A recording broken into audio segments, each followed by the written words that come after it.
সোঁৱৰণি তুলিয়ে চিঞৰি চিঞৰি কয় অতীতৰ সীমাৰেখা নাই। নমস্কাৰ, পুতাঞ্জলিৰ তৰফৰ পৰা মই আৰাধনা শৰ্মাই সকলোকে ফাকুৱাৰ ওলগ যাচিছোঁ। বসন্তকালত প্ৰকৃতি দেৱীয়ে নানান ৰঙৰ ফুলেৰে পৃথিৱীৰ সতে যেন ফাকু খেলে। এই বসন্তকালৰ দৌল উৎসৱতে ভগৱান শ্ৰীকৃষ্ণই গোপীসৱৰ সতে বৃন্দাবনত ৰঙৰ ফাকু খেলিছিল। এই ৰঙৰ উৎসৱ ফাকুৱা বা হোলীয়ে ভাৰতীয় সংস্কৃতি জগতত বিশেষ স্থান অধিকাৰ কৰি আহিছে। সংগীত জগতখনতো ই এক সুকীয়া স্থান অধিকাৰ কৰিছে। বিভিন্নজন সংগীতজ্ঞই এই হোলীক লৈ বা ফাকুৱাৰ ৰঙক লৈ সৃষ্টি কৰিছে বিভিন্ন সংগীত। আজি সোঁৱৰণিৰ পাতত সোঁৱৰিম হোলী তথা ফাকুৱাক লৈ সৃষ্টি কৰা কেইটিমান জনপ্ৰিয় গীতকে। 1971 চনৰ 29 জানুৱাৰীৰ দিনাখন শক্তি চমন পৰিচালিত কটিপতং ছবিখনে মুক্তি লাভ কৰে। এই বোলছবিখনত সংযোজন কৰা হোলী গীতটি আজিও ভাৰতীয় সংগীত জগতৰ এটি জনপ্ৰিয় গীত। आज न छोड़ेंगे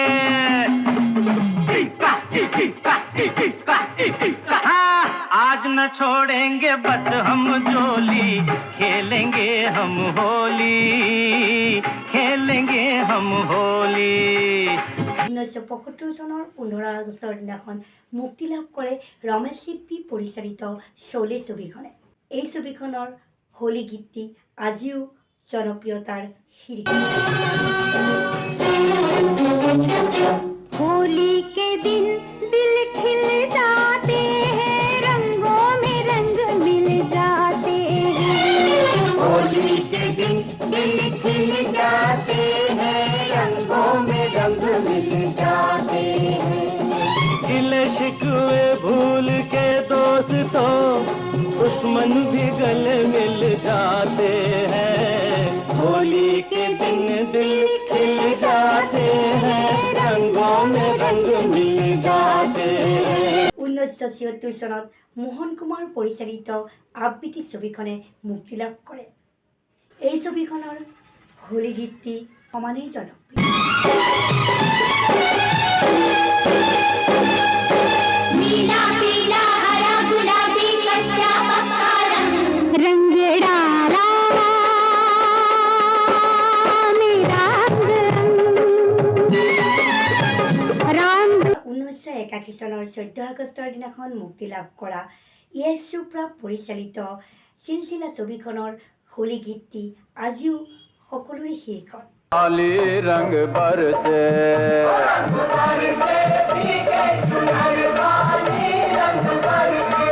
ओ रंग बरसे भीगे चुनर वाली रंग बरसे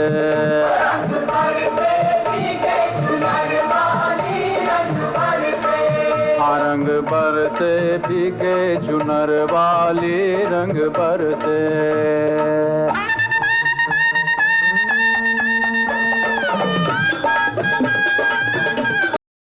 ফাকুৱা বা হোলীক লৈ অসমীয়া সংগীত জগততো সৃষ্টি হৈ আহিছে বিভিন্ন গীত। বৰপেটাৰ হোলী গীত, লোকগীত আৰু বৰ্তমানৰ আধুনিক গীতলৈকে সৃষ্টি হৈছে বিভিন্ন অসমীয়া ফাকুৱাৰ গীত।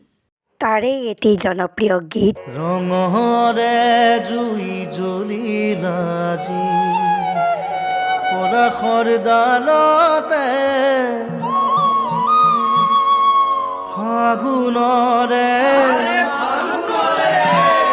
বালাগি